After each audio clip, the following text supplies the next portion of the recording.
If you asked me to pick just one single most important thing you can do to improve yourself as a designer, it would be this. In this video, I'd like to introduce you to the concept of emotional detachment in relation to your work and how you can leverage it to become a better designer. Now, let's dive in. Here's the thing, design is a creative process and creativity requires emotion. Why? Because with creativity, you're basically saying that you like something. You communicate your preferences, right? You like something, you dislike something, you want to say something, or you're just conveying a specific taste or a creative preference. This means that to some extent, inevitably, you will be emotionally attached to what you create, right? That's the phrase, I put my heart and soul into this. It will matter to you a lot what others think about what you have created. However, in client work and in design, because this field attracts creative people usually, you are going to get feedback that's not always ideal. For example, your clients might want to ask you to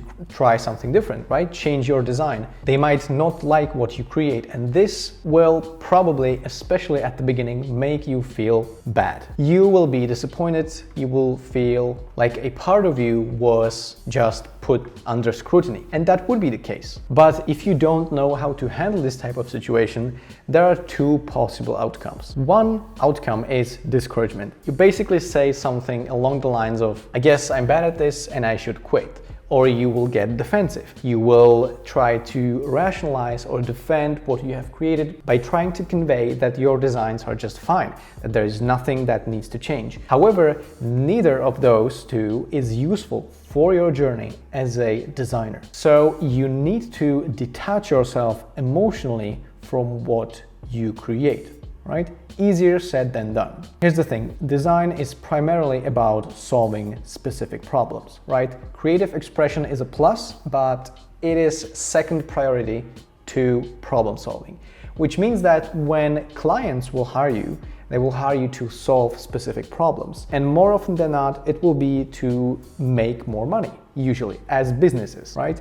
Which means that solutions that you suggest or designs that you prepare must be flexible enough to adjust to whatever problems you're solving, right?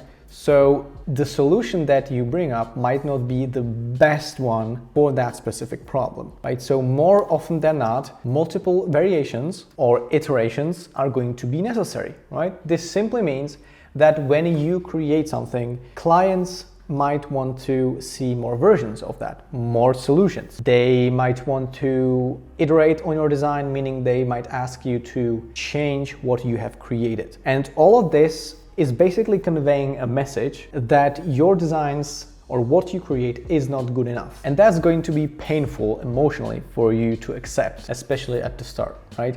But the thing is, you will have to listen to feedback and change your designs often.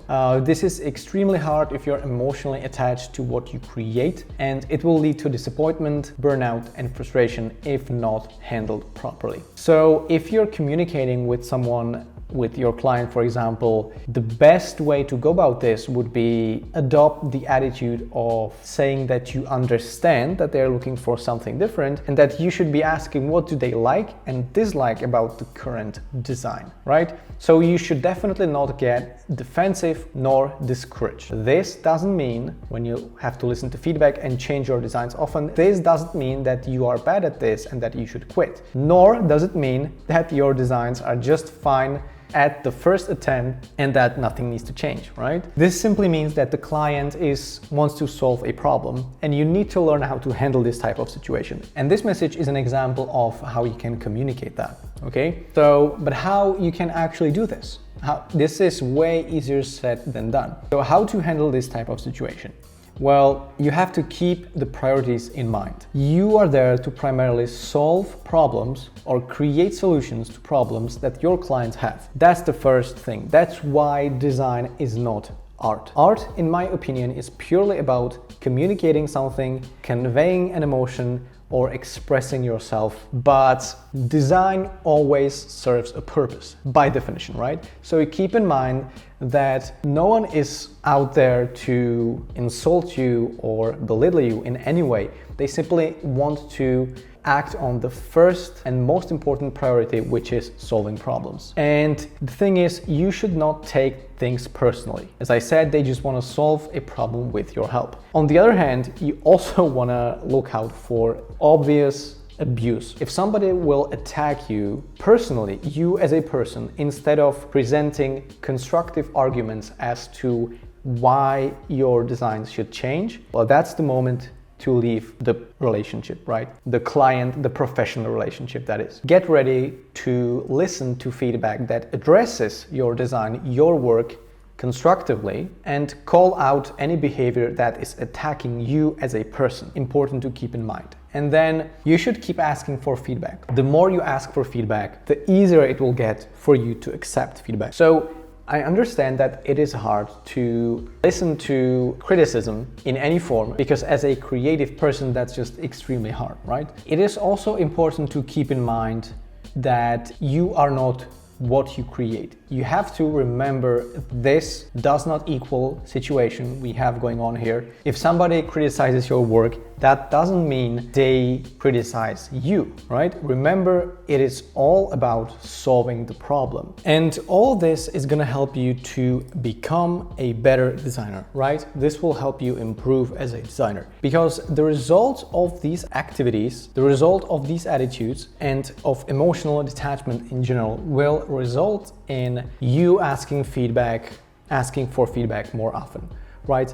And asking for feedback more often will help you understand the preferences of the people you're working for and people in general, right? So that's one outcome. You will change up your designs more often. You will deliver more versions, you will try different approaches, and this will result in exploring more directions and possible solutions, and it will expose you to things and to designs that you'd otherwise not consider. And it's quite likely that in your exploration, in your discovery, you will find something that you really like. You will be just more aware of what's possible. Additionally, you will be more pleasant to work with, because if you actively search for feedback, if you're actively open for constructive criticism, your clients will be more satisfied because their needs are going to be met better. You'll be able to actually deliver them something that they like, and that's ultimately what it's all about, right? They will be satisfied and they will be happy to come back for more work and give you more projects, ideally. And the last thing, in general, you'll just understand people's preferences, and as you get more experience, you will be able to get things done right. So if you will be working for one client for a long time, as you go through more feedback rounds, you will learn what they like, what they dislike. You'll be able to take that into consideration as you go and work on more projects. And all of these things are going to help you improve as a designer and will be extremely useful for your professional journey. So let's quickly summarize what we have gone through. You will be emotionally attached to what you create, at least starting out. That's just a fact, because you are probably a creative person. And if you do not handle this properly, you will get discouraged and defensive whenever someone will ask you to modify your designs or deliver something different, or they will just they won't like what you created, right? That's absolutely inevitable. So keep in mind to detach yourself